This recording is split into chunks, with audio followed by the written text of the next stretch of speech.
여러분 안녕하세요. 오늘도 저희 채널을 찾아주셔서 정말 감사합니다. 오늘은 우리나라 성씨에 얽힌 흥미진진한 이야기를 전해드리려고 합니다. 여러분의 성씨는 어디에서 왔는지, 어떤 역사를 가지고 있는지 궁금하지 않으셨나요? 사실 현재 우리가 사용하는 성씨의 90%가 가짜 족보에 기반한 가짜 성씨라는 놀라운 사실 들어보셨나요? 먼저 우리나라 성씨의 역사를 살펴보면 과거에는 왕족이나 귀족들만 성씨를 가지고 있었다는 것을 알 수 있습니다. 평민들은 성씨 대신 그들의 거주지나 특성을 반영한 이름을 사용했죠. 하지만 고구려, 백제, 신라 시대에는 극소수의 성씨만 존재했습니다. 예를 들어 신라 초기에는 박혁거세나 김할지 같은 인물들도 성이 없이 이름만 불렸다고 하죠. 당시에는 성씨가 없이 이름만으로 불리는 것이 일반적이었답니다. 신라가 통일을 이룬 후 고구려와 백제의 성씨는 대부분 사라졌고 고려 시대에 이르러 성씨 사용이 본격적으로 확산되었습니다.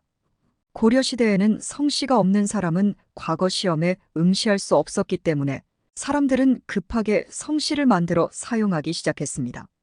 당시 많은 성씨가 중국에서 유래되었고 고려로 귀화한 중국인들이 새로운 성씨를 만들기도 했죠.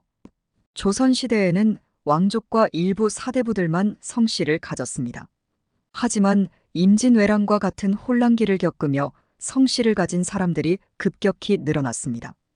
나라에서 관직을 사고 파는 공명첩이 등장하면서 돈만 있으면 누구나 성씨를 가질 수 있게 되었고 양반 신분으로 상승할 수 있었습니다.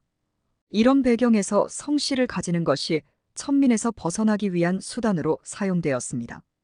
특히 당시 권력을 가졌던 안동김 씨와 전주희 씨 등의 성씨가 인기를 끌었죠. 사람들이 너도 나도 이 강력한 성씨를 선택하게 되면서 김 씨와 이 씨의 비율이 급격히 증가하게 되었습니다. 또한 임진왜란 이후 가짜 족보가 성행하면서 많은 사람들이 유명한 가문의 족보를 위조하여 자신의 이름을 추가했습니다. 이런 방식으로 양반가의 성씨를 사들이고 족보를 위조하는 것이 일반적이었습니다.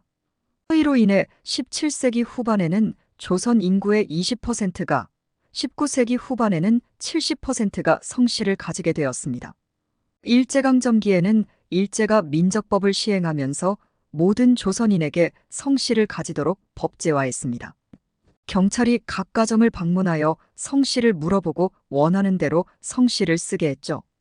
이때부터 전 국민이 성씨를 가지게 되었고 김 씨, 이 씨, 박 씨 등의 성씨가 가장 인기가 많았습니다. 재미있는 사실은 현재 한국 성씨 인구조사를 보면 김 씨가 약 1,000만 명, 이 씨가 약 730만 명으로 김 씨와 이 씨가 대한민국 전체 인구의 약 35%를 차지한다는 점입니다. 또한 우리나라의 성씨는 약 5,568개로 매우 다양하지 않습니다. 이와 비교해 일본은 약 12만에서 14만 여종의 성씨가 있고 중국은 약 12영에서 13영종, 미국은 수만 가지의 성씨가 있습니다. 과연 성씨로 그 사람 조상의 신분을 유추할 수 있을까요? 답은 미약하지만 산술적으로 약간이나마 가능하다는 것입니다. 이유는 단순합니다. 조선시대에는 아무래도 속과 대과 등 과거 시험이 양반 신분을 유지시키는 가장 중요한 도구이자 명예를 가늠하는 척도였기 때문에 인구 대비 그 합격자 숫자로 보면 어느 정도 어떤 성씨가 명예롭고 어떤 성씨가 힘이 있는지 보인다는 것입니다. 이를 통해 특정 개인의 조상이 양반이었을 가능성이 높은지 아닌지를 자연스럽게 추측해 볼 수 있다는 것이죠. 예를 들어 2015년 기준으로 한국에서 64만 명이 조금 넘는 인구를 보였으며 우리에게 유성룡 유관순의 성씨로 알려진 유 씨를 살펴보겠습니다. 유 씨는 조선조 때 문과 급제자 428명, 정승 14명, 12명, 공신 20여 명 등을 배출했습니다. 또한 세종대왕의 소원왕후를 배출한 심씨도 분석해 보겠습니다. 심씨는 현재 인구 27만 명 정도로 조선조 때 문과 급제자 224명, 정승 15명, 왕비 3명 등을 배출했습니다. 이렇게 인구가 많지 않은 이들 가문이 조선조 500년 동안 상당히 현달했다는 것을 알 수 있습니다. 이 밖에도 윤씨, 권씨, 민씨, 송씨 등이 융성했던 성씨로 꼽힙니다. 반면 우리나라에서 가장 흔한 성씨인 김해김씨를 살펴보면 김해김씨는 인구 450만 명에 달하는데도 조선조 때 문과 급제자는 128명, 정승은 고작 1명에 불과합니다. 이는 김해김씨가 많은 숫자에 비해 상대적으로 조선조 때 그 이름을 제대로 드러내지 못했다는 것을 보여줍니다.